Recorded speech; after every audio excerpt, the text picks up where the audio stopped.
आज का विषय है भगवान को कैसे पाते हैं। आध्यात्मिक प्रकाश को अक्सर समझ या ज्ञान के रूपक के रूप में देखा जाता है।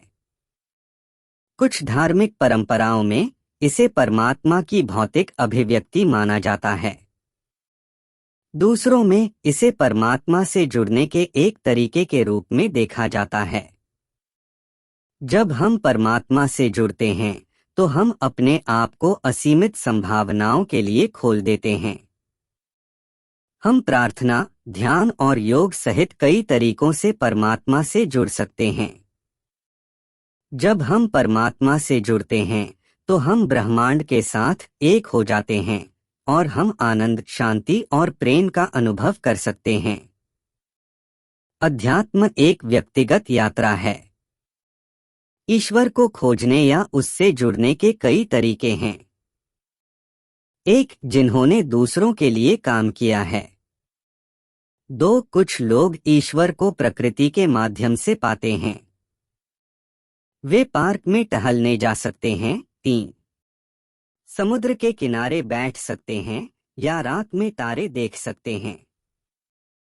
चार, अन्य लोग प्रार्थना या ध्यान के माध्यम से ईश्वर को पाते हैं। वे सोने से पहले प्रार्थना कर सकते हैं, हर दिन मौन बैठने के लिए समय निकाल सकते हैं या मंत्र का उपयोग कर सकते हैं। पांच, अन्य लोग सेवा के माध्यम से भगवान को पाते हैं। वे सूप रसोई में स्वेच्छा से काम कर सकते हैं, किसी पड़ोसी को किराने का सामान ले जाने में मदद कर सकते हैं या किसी नर्सिंग होम में जा सकते हैं। 6, अन्य लोग धर्म ग्रंथ के माध्यम से ईश्वर को पाते हैं।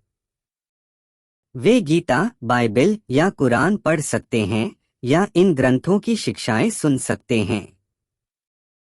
इससे कोई फर्क नहीं पड़ता कि आप ईश्वर को कैसे पाते हैं, सबसे महत्वपूर्ण बात अनुभव के लिए खुला रहना है। अपने आप को जिज्ञासु होने दें और अपने आध्यात्मिक पक्ष का पता लगाने दें।